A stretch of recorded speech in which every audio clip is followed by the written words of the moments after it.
Alrighty, folks, welcome back to the Global Intel channel. I'd like to thank the new subscribers. Hit the like button, do the subscribe thing, help engage. Today we're going to be talking about the possibility of the ending of funding for the Ukraine war.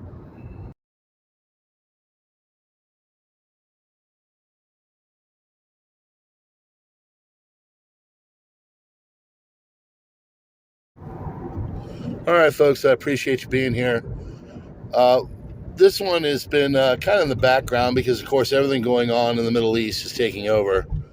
So one of the congressional constituents, I think his last name is Young, said that basically, I want to be clear, without congressional action, by the end of this year, we will run out of resources to procure more weapons and equipment for Ukraine to provide equipment from the U.S. military stocks.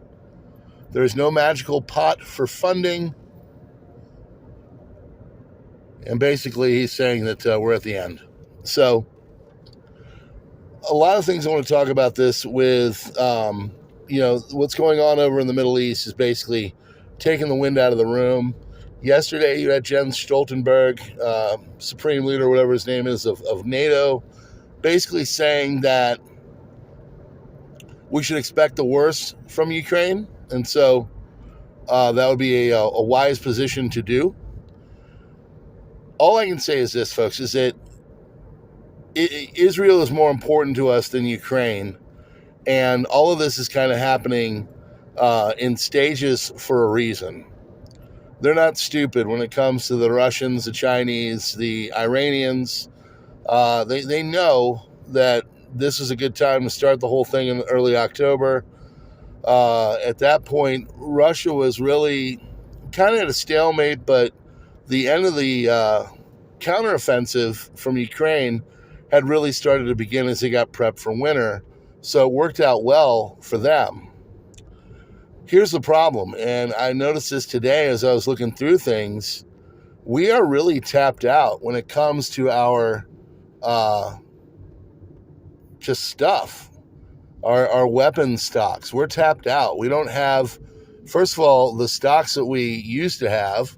Also, we don't have the manufacturing to create it.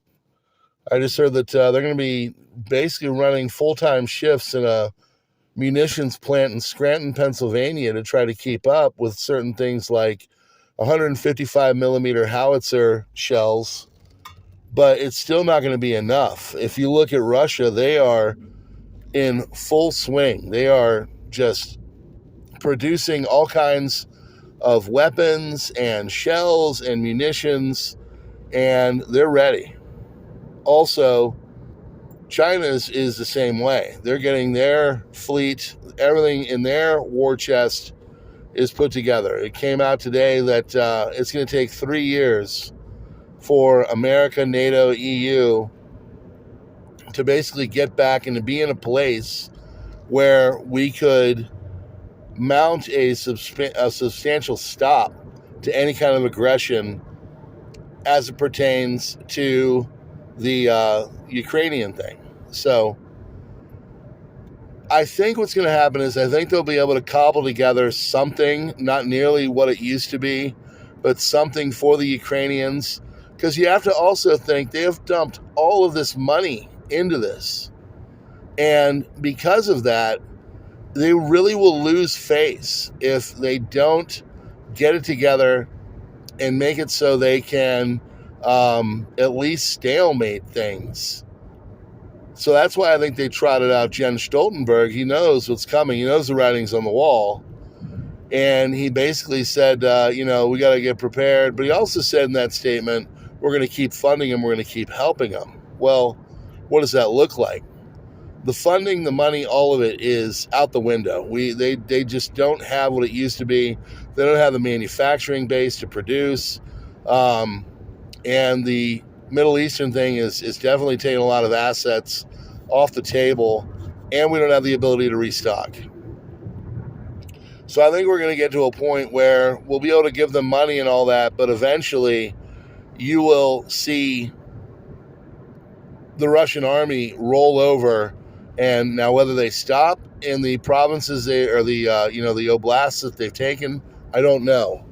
I know today I heard a story though that Zelensky is supposedly talking to people in our defense department about an extraction to get him out of Ukraine and get him into America in a safe, because they're basically afraid the whole country's going to crumble. And then at that point, what do things look like? You've got the Americans losing another thing. I mean, think of Ukraine or Afghanistan 2021. We're not in a good place. And I think also what this shows is that our finances are really in dire straits as well. And the perspective going forward for fiscal health of our country is basically just how long or how short it takes to crescendo to a financial crisis. Leave your thoughts and anything else in the comments. Hit the like button. I appreciate you being here.